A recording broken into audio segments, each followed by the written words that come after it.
Le journal Patrick Cohen. À la une ce matin, des trains rares et bondés pour ce premier matin de grève SNCF. Nous irons à Saint-Lazare, nous vous emmènerons au covoiturage entre Nemours et Paris et en autocar depuis Strasbourg. Fac et lycées perturbés ou bloqués, les jeunes vont-ils se mobiliser à leur tour? À 8h20, notre invité, le député France Insoumise, Alexis Corbière. Dans ce journal, révélation sur le harcèlement sexuel en athlétisme. Nous verrons avec Marguerite Lefebvre pourquoi le sport français a tant de mal à parler. Ce sera l'enquête du 8h. Et puis la Poste qui embauche, 3000 facteurs recrutés en 2018, nous dira Daniel Fortin. Emmanuel Macron, pour la première fois, a trouvé à qui parler. Une opposition d'ampleur sous une forme inédite. Une grève saute-mouton prévue pour durer 3 mois, destinée à paralyser l'activité économique et à faire plier le pouvoir. Mais en face, un président qui veut faire de cette bataille un marqueur de son quinquennat et de sa capacité à réformer. Voilà l'enjeu des deux côtés. Autant dire que ça peut durer longtemps. Première photo de la grève massive en gare Saint-Lazare à Paris. Ce matin, où vous vous trouvez, Jeanne Bergaoui? Effectivement, beaucoup d'anxieux, énormément de monde sous les panneaux d'affichage. Ici, c'est un Transilien sur 3 en circulation. Sur certaines lignes, il n'y a parfois aucun train. Alors, pour être certain d'arriver à l'heure au travail, Philippe a pris le premier train à l'aube. C'est bien plus tôt que d'habitude. Depuis 6h30, il arpente les couloirs de la gare. Réveil très matinal. Le souci, c'est comme d'habitude, les usagers sont au milieu, entre le gouvernement et les cheminots et les syndicats. Qu'est-ce que vous voulez? De toute façon, on n'a pas le choix. Avec un Transilien sur 3, on joue des coudes pour avoir un peu de place dans le wagon.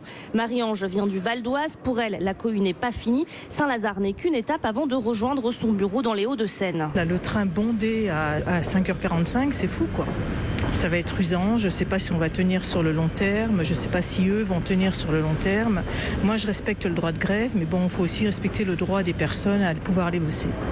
Une guerre d'usure qui inquiète évidemment les usagers. Alors pour tenter de les rassurer et pour les orienter, des dizaines de gilets rouges de la SNCF sont déployés ici dans la gare. Jeanne Bergaoui, gare Saint-Lazare à Paris et un peu plus bas, gare de Lyon. Ce sont des scènes de cohue, des quais bondés, des passagers qui traversent les voies et qui attendent des trains, mais en vain pour l'instant. Beaucoup de monde, une foule de passagers sans train bloqués, gare de Lyon à Paris. Faute de train, on va tenter la voiture. François Geffrier, vous êtes parti de Nemours ce matin à 80 km au sud de Paris en covoiturage avec 2 étudiantes.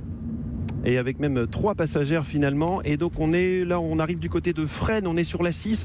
On fait une petite pointe à 27 km/h. Rendez-vous compte, Patrick, c'est inespéré. Bon bref, trêve de plaisanterie. On est parti maintenant il y a 1h30. Il nous reste encore une bonne heure de route. Et je suis avec effectivement notamment Irina qui est à l'arrière sur la banquette de la magnifique Clio Europe 1. Irina, toi c'est la première fois que tu fais du covoiturage? Oui, bonjour. Effectivement, c'est pour la première fois que ça m'est arrivé. Vu qu'il y a 0 train en circulation sur la ligne R, c'était une seule alternative pour se rendre sur mon lieu de travail. Effectivement, alors on passe le micro à Julie qui se trouve sur le siège passager. Julie, toi, alors je précise Patrick qu'on se tutoie quand on fait du covoiturage. Julie, toi tu as vu qu'on pouvait se faire rembourser nos trajets de covoiturage? Oui, effectivement, sur le site ID-Vroom, donc je me suis inscrite hier, je connaissais pas du tout et pendant les grèves on peut être remboursé sur tous nos trajets, donc c'est toujours ça de gagner. C'est assez pratique. On passe enfin le micro à Chloé qui est étudiante en tourisme. Toi Chloé, tu sais comment tu vas faire ce soir pour rentrer du côté de Nemours? Oui, bonjour.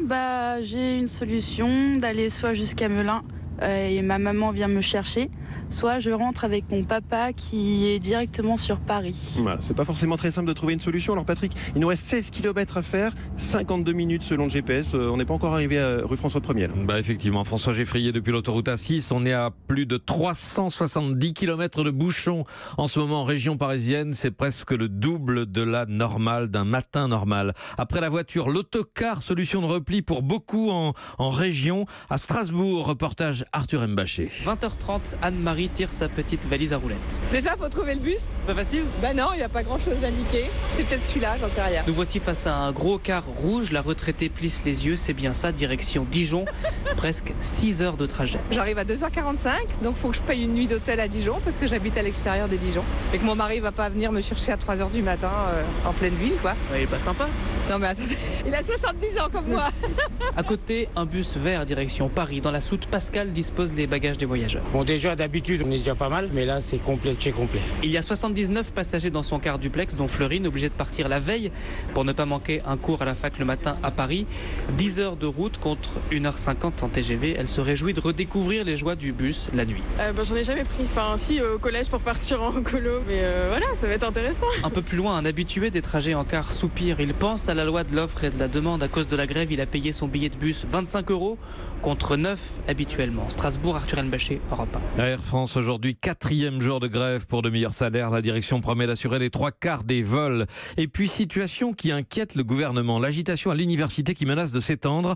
Aujourd'hui, une dizaine de facs sont perturbées. 3 sont bloquées, Paris-Tolbiac, Toulouse-Le Mirail et Montpellier-Paul Valéry. Mais les mouvements lycéens opposés à la réforme Parcoursup vont maintenant tenter de mobiliser Martin Fenot. Les élèves vont bloquer une 50aine de lycées cette semaine. Dès ce matin, plusieurs établissements de Caen, Dax ou Mont-de-Marsan par exemple. Puis dans les prochains jours, à Paris, Marseille ou Auxerre, explique Julien Delohen, porte-parole de l'Union nationale lycéenne. C'est-à-dire que nous pouvons organiser par exemple un blocus sur tel ou tel lycée et mercredi en déclencher un autre sur tel lycée. En fait, on en mobilise le plus possible tout en essayant de sauvegarder un petit peu nos forces. On voit aussi avec la SNCF que c'est possible de lancer ce genre d'opération entre guillemets et que c'est quelque chose qui va se révéler sans doute efficace. Dans les amphithéâtres des universités, les assemblées générales rassemblent de plus en plus d'étudiants. 150 à Paris 4, raconte Mariam Pougetou, présidente de l'UNEF sur place. Ça se presse entre guillemets et les étudiants se disent si on se mobilise pas maintenant, on pourra rien faire après. Donc c'est en ça qu'il y a un regain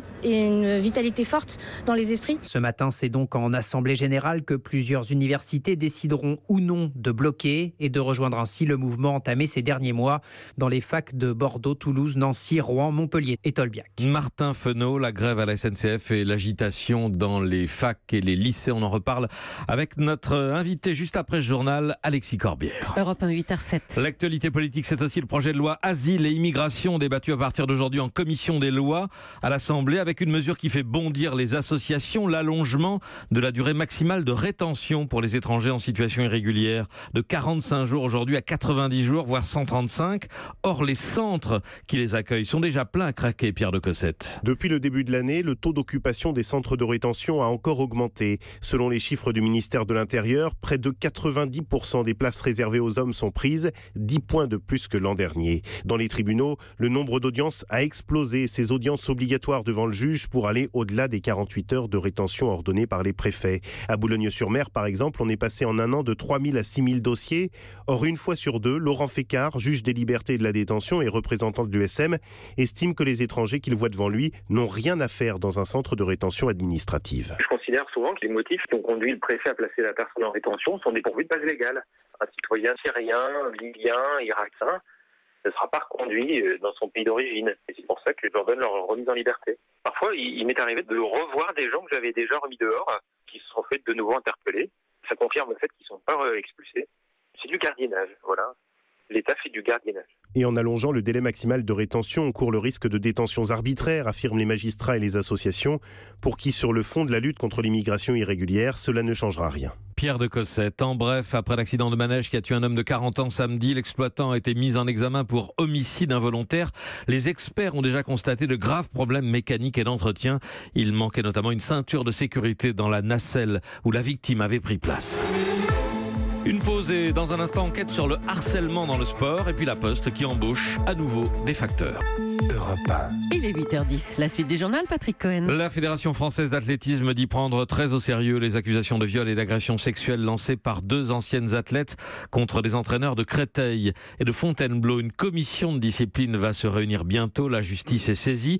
Mais ces plaintes sont rares car dans le milieu du sport, peu osent prendre la parole. C'est l'enquête du 8h. Bonjour Marguerite Lefebvre. Bonjour Patrick. Peu de plaintes ou de prises de parole et pourtant on sait que les violences sexuelles existent dans le sport. Il y a même une enquête qui dit qu'elles sont plus nombreuses que dans d'autres milieux. Oui, c'est d'ailleurs la seule enquête publiée en la matière. Elle date de 2009 mais les données recueillies sont saisissantes. 11% des sportifs interrogés déclarent avoir subi des atteintes ou des violences sexuelles. C'est presque 2 fois plus que la population totale. Les sportifs sont exposés mais très peu osent parler. Sophie a mis plusieurs dizaines d'années avant d'accepter de raconter cette nuit passé loin de chez elle la veille d'une compétition de cross. Pendant cette nuit, dans le dortoir d'un lycée, notre entraîneur, avec qui j'avais par ailleurs d'excellents rapports, c'était quelqu'un de très sympathique, est venu dans le dortoir et il m'a caressé les seins et embrassé, mis sa langue dans ma bouche et il est reparti en me disant qu'il fallait que je dorme, qu'il y avait une compétition le lendemain, comme si tout cela était tout à fait normal. J'ai presque obéi machinalement. Je m'applique à me rendormir en fait. Je n'en ai jamais reparlé. À l'époque, Sophie a 15 ans, elle n'a jamais dénoncé son entraîneur. Du harcèlement, on le voit, il y en a. Pourquoi les sportifs en parlent si peu ? Alors il y a plusieurs éléments qui relèvent vraiment de la psychologie du sport. On est dans un milieu qui valorise la soumission aux règles, à l'entraîneur, c'est le seul moyen de progresser. Et puis il y a la souffrance quotidienne des athlètes. Elle est intériorisée, comme l'explique Véronique Lebar, la présidente du comité éthique et sport. La souffrance fait partie de l'entraînement. Si on n'atteint pas la douleur, c'est qu'on ne s'est pas bien entraîné. Le gagnant, c'est celui par définition qui n'est pas la victime. Si on brise l'omerta et si on va dévoiler ce qui nous est arrivé, on pense qu'on se met en dehors du monde du sport puisqu'on se victimise. Les sportifs ont tendance à garder cela pour eux, d'où l'importance de les encadrer, de faire de la sensibilisation. Et c'est là que le bât blesse. Un plan national a été lancé en 2008 avec une charte de bonne conduite, des sessions de formation, un numéro de téléphone dédié aux victimes. Mais tout cela s'est peu à peu éteint. Les budgets n'ont pas été reconduits. Aujourd'hui, certaines fédérations jouent encore le jeu, s'engagent dans cette lutte contre les violences sexuelles, mais personne ne les y oblige. Enquête de 8h signée Marguerite Lefebvre. Merci beaucoup Marguerite. En Syrie, les derniers rebelles de la Ghouta commencent à évacuer la zone après plus d'un mois d'offensive du régime. Offensive qui a fait plus de 1600 morts parmi les civils. Évacuation ou plutôt déplacement forcé de population organisé par les Russes alliés de Bachar el-Assad. Le mouvement rebelle compterait 10 000 combattants mais ne communique pas pour le moment. Ce serait sa pire défaite depuis le début de la guerre, il y a 7 ans. On a commencé ce journal par le service public ferroviaire. On va le finir par le service postal. Daniel Fortin des Échos avec cette nouvelle étonnante. Alors que le volume de courrier ne cesse de reculer, la Poste va embaucher 5500 salariés cette année et parmi eux, une majorité de facteurs. Oui, ils seront 3000 de plus cette année, tous en contrat à durée indéterminée. L'an dernier, la Poste en avait même recruté 4700. Alors, vous l'avez dit, cette annonce peut paraître paradoxale alors que le courrier recule en moyenne de 6% chaque année. On aurait pu penser donc que le métier était condamné à terme. Eh bien, c'est exactement le contraire qui se produit. Mais comment explique-t-on ce phénomène ? Alors, c'est très simple. Si le nombre de lettres ralentit, celui des colis, lui, explose. Le nombre de colissimo envoyés a augmenté de 8% l'an dernier. C'est notamment le résultat du boom des ventes dans le e-commerce. Mais surtout, la Poste prépare l'avenir et notamment sa diversification dans les services, qu'il s'agisse de l'aide au maintien à domicile des personnes âgées, de la livraison de repas, de la collecte de papier recyclé. Toute une gamme d'activités qui vont représenter un chiffre d'affaires de 120 millions d'euros cette année. Et les 73 000 facteurs actuellement en activité sur le territoire ne seront pas de trop pour y faire face. C'est difficile à croire, mais c'est vraiment un métier d'avenir. Daniel Fortin des Échos, merci. Dans un instant, notre invité, le député France Insoumise, Alexis Corbière, plein d'espoir pour la grande bataille sociale qui s'engage. Mais pense-t-il vraiment que le gouvernement va plier ? Europe 1.